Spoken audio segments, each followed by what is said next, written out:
Welcome to the Wizards of Ecom, your no-fluff playbook for online success. Each episode is fully packed with actionable tactics you can implement in your business right now. Take your life to a higher level and excel in your online success. It's time to work on you and your business. Let's do this. Hi everyone, welcome back to Wizards of Ecom. My name is Noemi and today I'm joined by my amazing co-host, Carlos Alvarez. Welcome to your show. What's up? Our show. Thank you. You're welcome. So I'm super thrilled that you're finally on the show because I was talking about it and you're somehow my Scott Walker. Like for you, Scott Walker, it was like, I hope I can make it, until like building it up. So you're my Scott Walker. So I hope that's a huge compliment for you. I love it. And this is the first time I've been a guest on this show. So I'm excited. Amazing. So on Saturday, you gave an awesome presentation, which unfortunately, I wasn't part of it. It was Danny's birthday and we celebrated. So the only reason why. And it was about PL and launching PL. And you talked about Amazon Live. And I consider that Amazon Live is a topic that most people don't know about it or don't know how to. Yeah, maybe, that thing that if you don't fully understand how to use it to your best interest, you won't use it. So would you mind sharing about Amazon Live, what Amazon Live is? For sure. Amazon Live Video is so you have a visual. It's if you've seen a Facebook Live video, a YouTube Live, or Twitch live streams or anything like it, it's really no different than that. Like there's somebody or some bodies on the other side and they're live streaming content.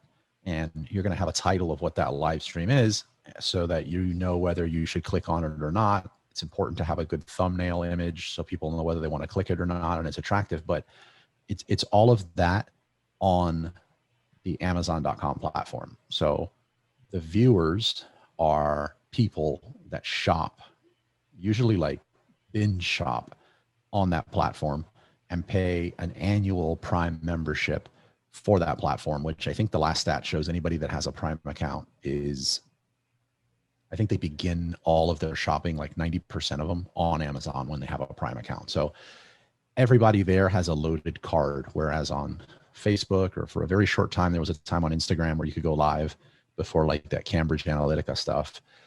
On all these other platforms, they're great to go live on, but you wish the whole time that it was this seamless way that everyone has their card loaded and they can just easily buy from you. But Amazon allows that to happen. Got it. And who is eligible to use Amazon Live? 3 ways. That's a great question. 3 ways to use it. Only 3 ways to use Amazon Live right now. One of them is you are going live because you have a Seller Central account and brand registry. Mm-hmm. So you must have brand registry and a Seller Central account. The second way, almost identical, except it's a Vendor Central account and you must have brand registry to go live on behalf of that brand. Those 2 are extremely important because the majority of the time that I have been using Amazon Live, I've been using it as a Seller Central or Vendor Central brand registered brand. And that means you can go live about your brand and your products of your brand. That's what you're limited to. That's not bad. Like, so if you only have access to that, you should totally do it. The third one, or the third way to go live and be eligible, is if you're in the Amazon influencer program and have access to go live. So you're going to see those 3 options when you go to the Amazon Live Creator app. I don't know if it's Amazon Live Creator or it's just Live Creator. I think Amazon Live Creator, something like that. Yeah. So like Amazon Live Creator app, you'll see those 3 options to log in to be able to go live. Now, applying to be an Amazon influencer, I think it's fairly easy. Mm-hmm. It's fair. I think somebody said in the meetup event, it's fair to say that I have a big following on social media, or people can easily see, oh, that must fit the influencer thing. But I know plenty of people. As a matter, I don't know anyone that's been rejected that has less than like 40. So like if you have 40 people following you, I mean, you can get family members, friends, or whatever, whether it's on YouTube or Facebook, or you could run a Facebook ad and spend pennies in like different countries or something like that to get followers. I'm not saying that's a good business move long term, but if it's just to get approved for Amazon Live Video, for Amazon Influencer, then I think it's a good move. Once you get Amazon influencer though, and you attempt to go live and you sign in, it's going to stop you because there's an extra layer of approval needed to be able to go live as an influencer. You could still use affiliate links and stuff like that as an Amazon influencer immediately, but you're not going to be able to go live. So may I just interrupt you? Because like yesterday I was looking at the presentation and it's like, I just like created an account and I didn't have that block, like that stop. It was like instantly I was able to create a video. Like, have you seen it, or does it depend on the type of account? Because like I also, as you were saying, I connected our Instagram account. It has like around 5,000 followers, something like that. Lately, not even very active, you know, but it was like instantly like they accepted, and it was like I was able to use the app. So is that something new, or what do you think it's like? For you, not active on Instagram is what, only 10 posts a day? No, just like, okay. So I was smiling to anyone listening to this. So everybody could hear her smile. Yes, she was smiling. You know, there are some people that just immediately get approved all the way through and you're getting access to the live video. I'm seeing more and more people. It's getting easier and easier to get approved. I didn't understand, and I guess we could touch on why it's important to get approved as an Amazon influencer for live video. Mm-hmm.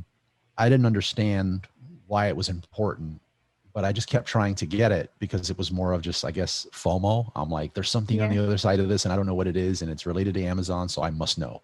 Yeah. And it took me many, many, many months to get approved. And I did it just by pretty much spamming, stalking like everyone in the Amazon live video department on LinkedIn. And I eventually got approved, and I didn't get an email like you've been approved. Like when you go try to go live as an influencer, if you don't automatically get approved, which it seems like you did, it's going to tell you like you can join the queue. Yes.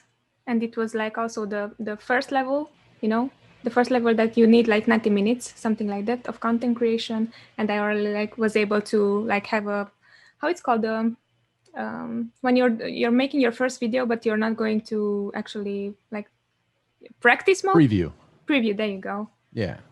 So you're in the preview mode. So that's great. I suspect that it won't be difficult for anyone to be able to get access to Amazon live video as an influencer. I suspect it's going to get harder to get approved to be an influencer at some point on Amazon. That's why I'm just encouraging everybody to immediately go in there and create your Amazon influencer account, like do something with your profile and try to go live or request to get put in the queue. Because if you're not automatically approved, they ask if you want to be put in the queue to get approved. Get in that queue and get approved. So I can't emphasize it enough. From what I'm seeing, going live as an Amazon influencer versus going live as a, brand registered Seller Central person, it's night and day. Can you please explain like some more? Because if you have the experience from both sides, it would mean a lot. Yeah. Let me say this. Jeff and I spoke about it in the last episode that I did about Amazon live video, but for anyone that didn't listen to that, they should. But in case they didn't, Amazon live video is Amazon's second attempt into into live streaming. Mm-hmm. The first one, I think it was Recode or whatever, but it was some other name. And it was the department heads really going live on behalf of the brands, which was horrible because they didn't really know the product or anything like that. So this new iteration of Amazon live video, when it came about, it was giving brand owners control of going live on behalf, and it sounded genius. The problem with that is not everybody's like an amazing content creator like Noemi. Most brand owners are like the opposite of amazing content creators, let alone prolific content creation and creating, calendars, like social media calendars and live video calendars and strategy and all that's involved. And Amazon quickly realized that because the people that were going live on behalf of their brand, very few, but those people, it was an eyesore. It was really, really bad. One of them was like an hour and 15 minutes of a banana hanger, and it was bad. Really, it did great, mind you, but it was really, really bad for Amazon's goal of attracting people to Amazon live video. So Amazon, and this is me just putting myself, assuming like I was in the room when they made this decision, but Amazon probably sat down and said, well, if this crappy content keeps getting created on Amazon Live Video, no one's going to come here and it's going to die. Who do we have that would sell products and would want to make money from it? And it was influencers. So I think it was a genius idea on their part, but what they did was they started prioritizing the feed as far as what's being shown in the Amazon Live Video page, prioritizing influencers. They had a pretty serious campaign reaching out to like the Chris Pratts and like major influencers to just go live and talk about like what gym gear they buy or like different protein powders they use and all that stuff, or beauty regimens and stuff like that. Yeah. Some of these influencers, I feel like there's a difference between an influencer and a content creator. Some of them were influencers and some of them were content creators. So you got to see how both would perform. So what comes of that? Shows, regular shows that people would want to create. As a brand registered owner, all you want to do is get up there and go live and talk about your product. You're not into creating a show. And a show is sticky. A show makes people want to come back. The second thing that's a major difference between brand registry and influencer is when you're brand registered, you can only go live and bring up your products or your SKUs and your brand in your gallery.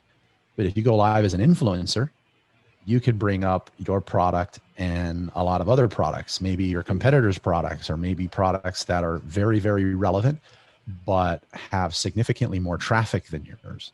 And the reason for that is that when you're going live and doing your Amazon Live Video, you're going to appear for a period of time. Your live video is going to appear on the product detail page of that much higher trafficked competitor item or complementary item, which in turn gives you more traffic. Yeah, correct. So let me summarize this so I understood correctly. You're going live, and for that, let's say 30 minutes that you're live, you're going to show up on your competitor's page, correct? Detail page. Did I understood correctly? When you're featuring that product in your gallery. Correct. Yes.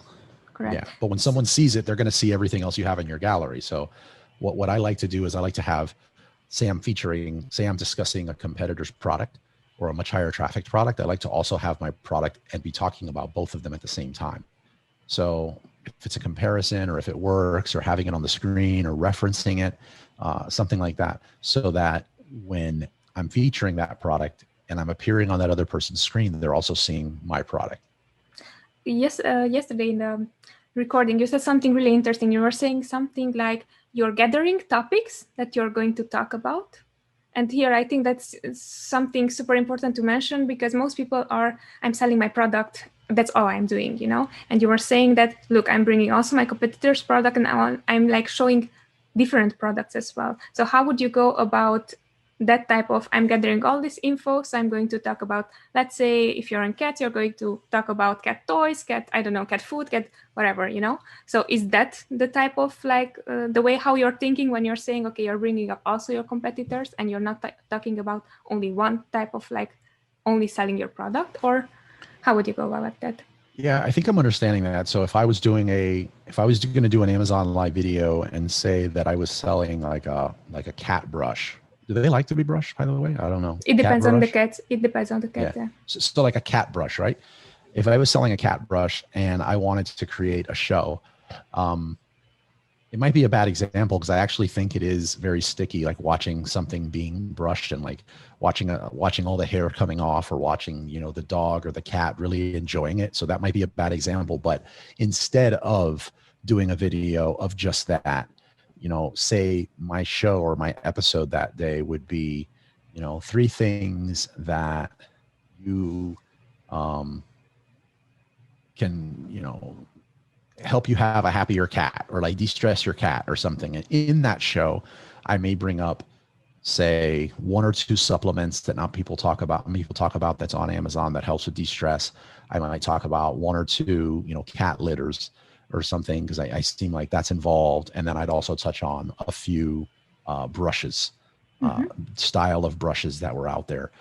So I have a very complete show, and all of those products are relevant to the title, really, of what I'm saying I'm going to deliver on the show.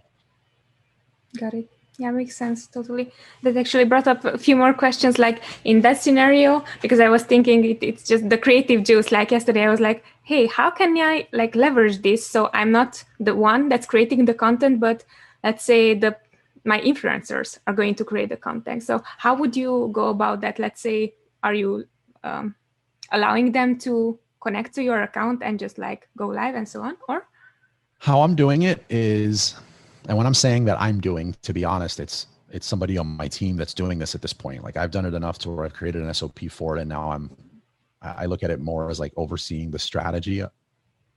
Overseeing the strategy of it. And what we'll use is vMix as a tool, and we also are just starting to use Ecom Live, which I'm using for the meetup events. And I found out I could really use this for Amazon Live Video as well. So I'm using that. And what happens there is I'm bringing in the influencer as a remote guest. So on Ecom Live, it's called remote guest. What does that look like? So you're currently, like, we're both in South Florida. You're in Browardish, Fort Lauderdale area, yeah, I think, or Brickell. Fort Lauderdale. So you're in Fort Lauderdale area. I'm 35, 40 minutes south of you. And getting together to do like a joint Amazon Live Video all the time would be cumbersome. Or say my location was here, having you drive 35 minutes to come to my location, that wouldn't make sense either, being convenient. Instead, I could create the feed here on my end, and I can send you a link, just like right now, like we're on this podcast, there's also a video element to it.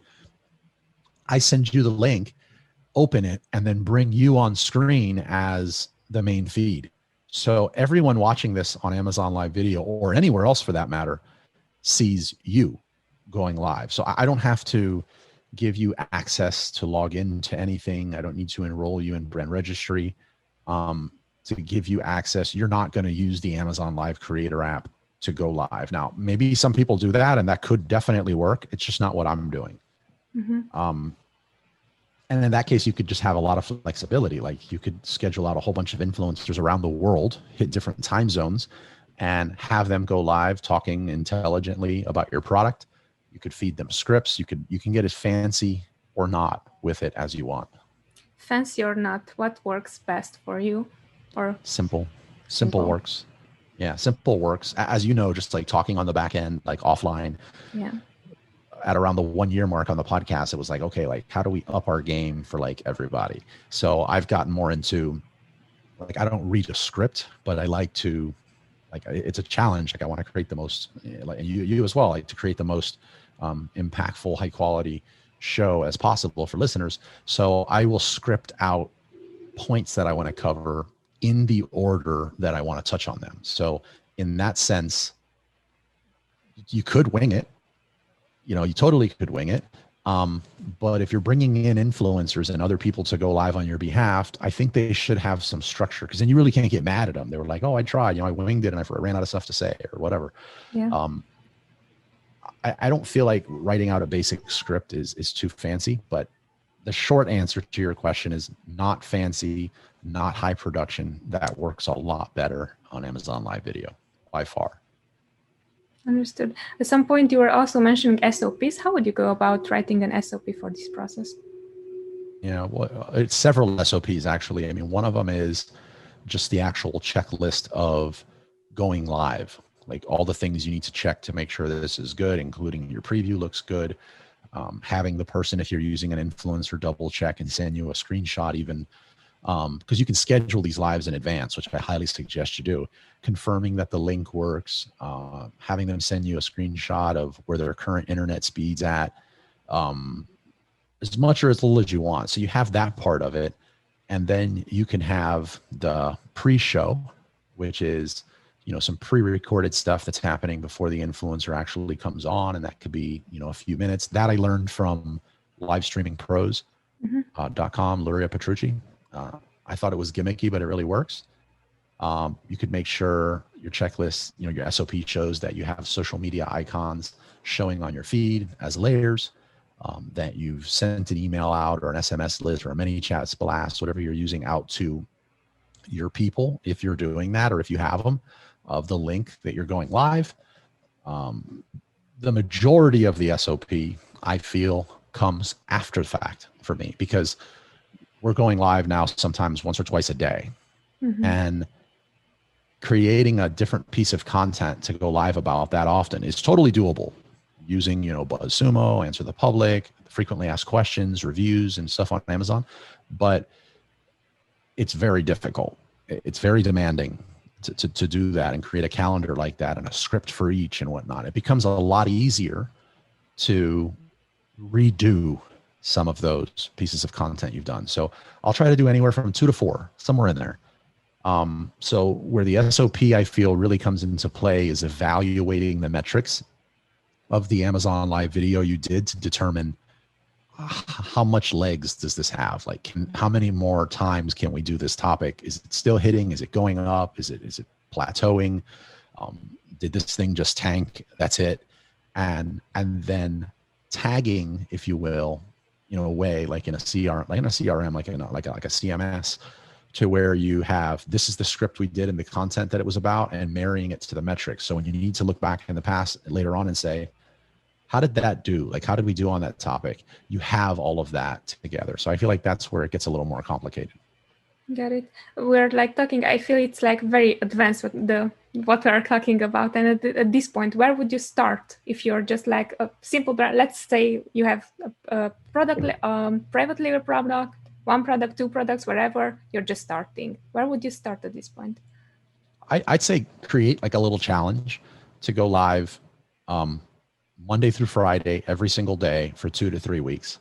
And if you sit down to plan that out and it's way too intimidating, remember, not everyone is a content creator. Not everyone is a PPC person. Like, some things are not for you. I don't want you to be miserable doing this, but I want you to figure out where you stand on that subject. And if you can't do it, hire it out. Don't just ignore it and pretend it's going to go away. If you can do it, I would suggest 2 to 3 weeks, because Monday through Friday, every day, because you need to learn how doing 1 live video is not going to do anything for you. You need to learn how to check your metrics, put it on your calendar, develop a discipline to do it. Like, all of that's important. So I would go live every single day, Monday through Friday, for 2 to 3 weeks. And then at the end, evaluate everything, your metrics, and determine, was it worth it? Got it. And if you say, you mentioned like hired out, otherwise, like who to hire, or how would you look for someone to hire it out at this point? I'm not sure of this name, but I'm hearing Riverbend. I heard Riverbend. There were some legal services and stuff in the Amazon space, I believe. I don't know them, and I've never used the service, but I think it's Riverbend that's offering it. I mean, not many people are. And to be honest, I don't know their business model, but I'm willing to bet you they have an Amazon influencer account, and that's what they're doing. It's the same thing that you can. They have a list that they're putting this out to, and they are, very good at content creation, which is not taking anything away from them. Having a list and being able to create content, that's huge. But I would reach out to a service like that, or hire someone in-house to do it. Okay. So Fiverr and Upwork and all these platforms, do you think that? Totally. Okay. Got it.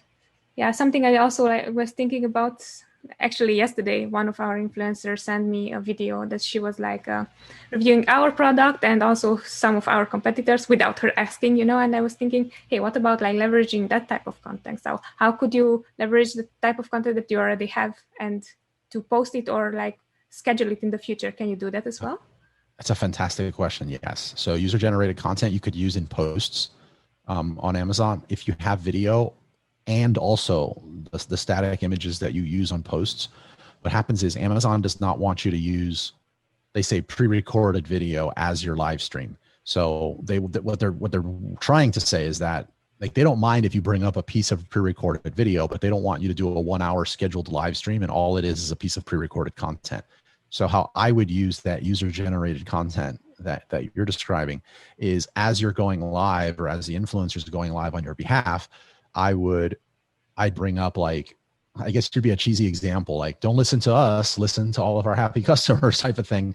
And then I would, using vMix or Ecom Live, you would bring those up as layers onto onto the actual stream. So if someone gave you, say, a vertical video of them reviewing this product and it worked great for Instagram, then to your left or to your right on the stream, you just pause and you have that playing and they get to listen to it. I think that would work great for also if you have a product that, you know, just works really well outside or has like an assembly component to it that's just rather tricky.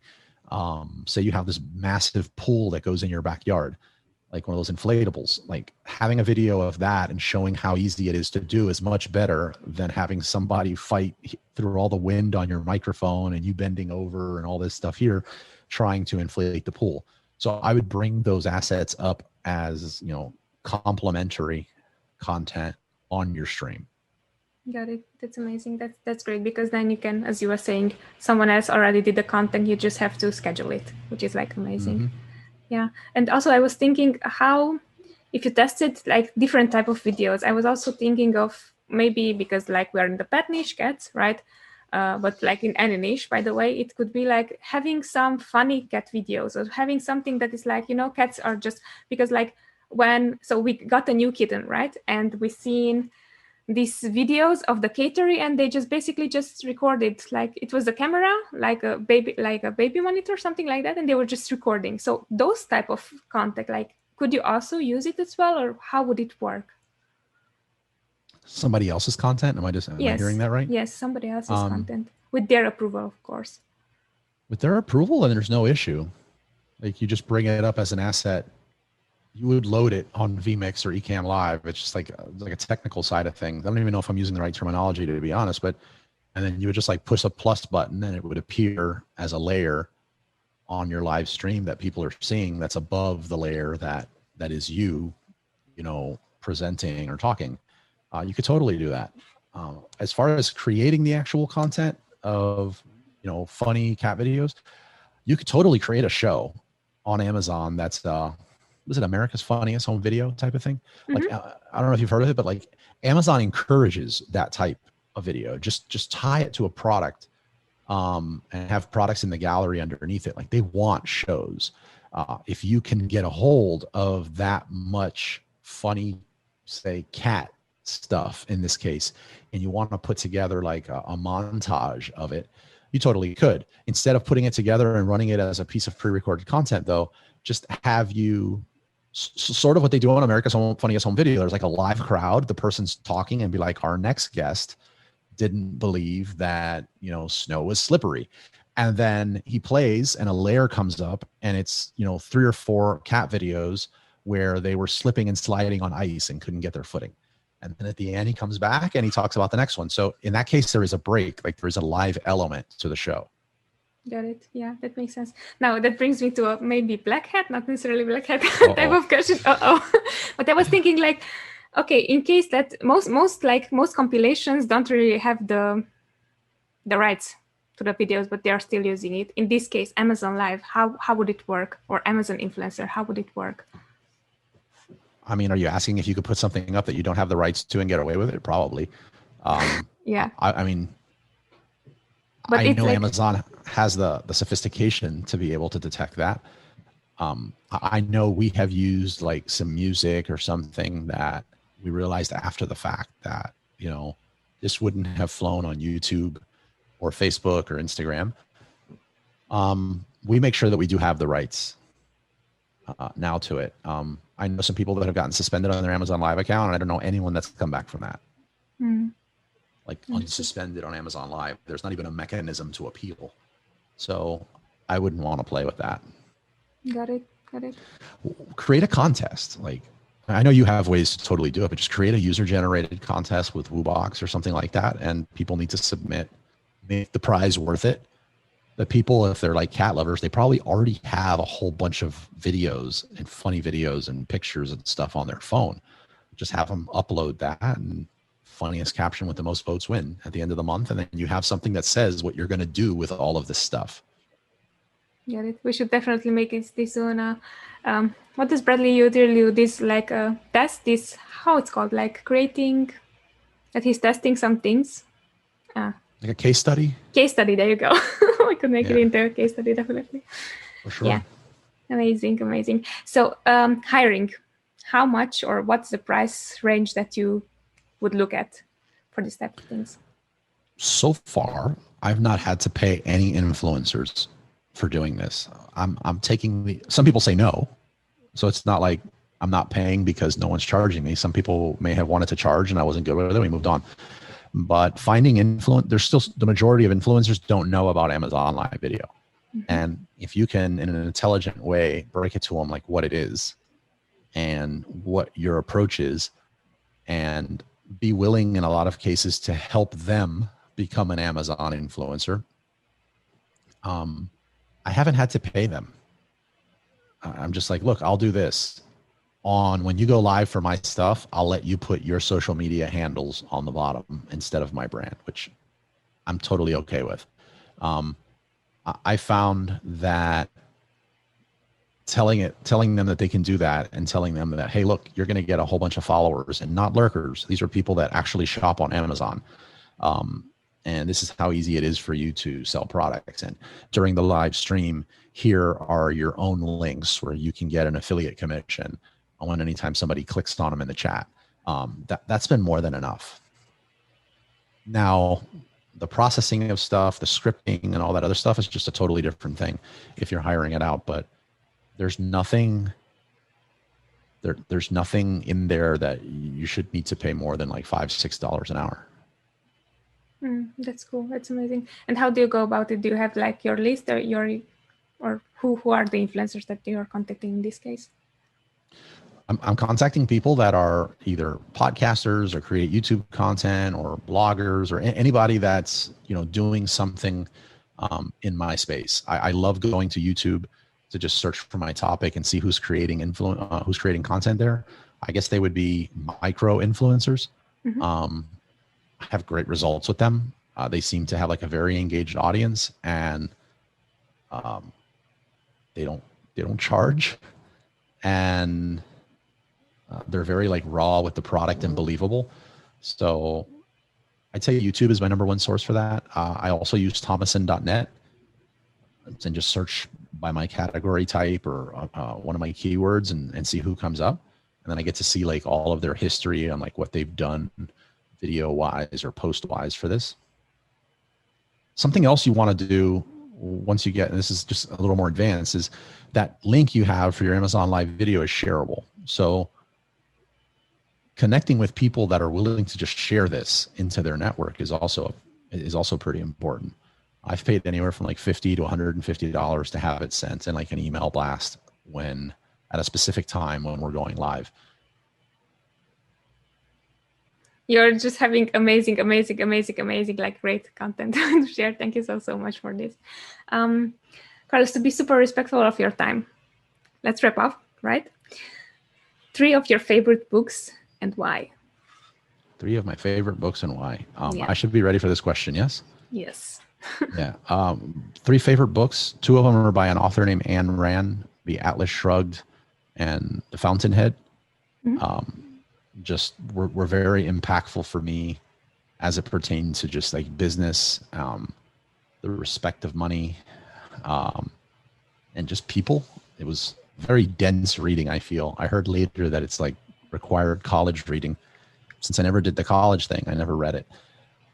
My other one would be the one I talk about all the time, which is Virtual Freedom by Chris Ducker. Mm-hmm. I am having it right here, reading it right now. It's a fantastic book. I've paid, I think, $40K to get those teachings that are now in that $10 book. There's even extra stuff in that book that wasn't in, what I paid to learn. And you could really just use that book as the entire blueprint of what you do. Obviously, I encourage people to like put some twists on it and make it your own, build on it and adapt it. But it's fantastic. Yeah. Are you looking for the 3rd book? That was the 3rd. So Atlas Shrugged, Fountainhead. Got it. Mm-hmm. By Ayn Rand, and Virtual Freedom by Chris Ducker. Okay. I mean, I could go on. E-Myth Revisited, Slicing Pie, Founder's Dilemma. Like, so I just have a ton of books. You know what I want to do? I want to create a page on Wizards of Ecom. Mm-hmm. That's like a recommended reading lately. And I've been posting it everywhere. You've probably seen it's not a book, but I'm loving 2 email newsletters. So I'm loving Morning Brew and Trends. Morning Brew especially is like really becoming one of the first things I read during the day, at the beginning of the day now, which is huge for me. Amazing. And like also like regarding that, the $50 purchase, you by now you should know this question, $50 purchase investment in you. Yeah, Alpha Brain. It's a nootropic purchased from Amazon. It's just helped me just amazingly with I know in our like after event networking, like some people call it a placebo, but I swear by it. It's you're one of them, right? He thinks this is a placebo, but it's a nootropic. It's a pill. You have it in powder form too. I really don't care for the powder form. I'm going through mine just so I don't waste it, but brand's name is on it. Mm-hmm. Joe Rogan plugs them as an influencer, but it's not an energy drink. It's a bandwidth enhancer. So you can only function at a certain level for X amount of time during the day. This extends that. No crash, no nothing. You really only notice that. I feel when you've been using it for a while, like I really only feel like you know that it works because you forget to take it for a few days and you're like, why am I in such like a fog? And it's not a fog. It's just how you normally were before the Alpha Brain. So that would be my $50 thing. Amazing. You know that I have to try it now and to really like prove it. Yeah, that's right. Absolutely. Challenge Several accepted. people in the group have, and they loved it. Tom's doing it. Oh, okay. If Tom is doing it, then I have to do it. For sure. Yeah, amazing. Okay, so the last question is like, how can people get a hold of you? But this is like obviously Amazon group chat. Is there like you also offer services? Yesterday I was looking in the video vault, and no one really know actually about you and your services and your marketing. Sure. Like, can you share that as well? I started offering, like I created an agency and started offering services like 9.5 years ago. I think one of the reasons why I don't lead with that is I would love for this not to be the case, but the majority of my money comes from selling products. And I do put a lot of love and attention. Actually, I put more love and attention into the services side of my business than I do my products because they're really at like a cruise control spot right now. So I spend more time in the agency side than not. But I guess if it was like my bread and butter to survive, I probably would talk about it more. Bluebird Media Marketing Solutions or bluebirdmarketingsolutions.com. Yesterday in the group, what came up is we were talking about community. Yeah. And whether you should name your community your business. And my argument is that you should not, because nobody goes to a community to hang out. And I kind of polled everyone. I was like, who here knows the name of my business for services, right? Yeah. Mm-hmm. So it was like 2 people in the entire thing. But I offer services, everything Amazon A to Z, preferably like 3 core services, which is consulting, PPC management, and full account management. I offer Google SEO services, but that's apart from Amazon.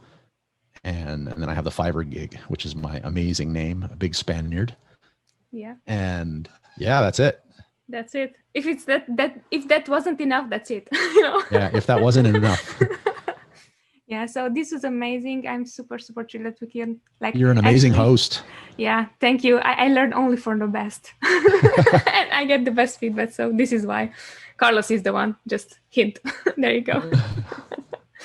Yeah, amazing. So for everyone listening and everyone watching, thank you so much for joining us. Till next Wednesday when we're back.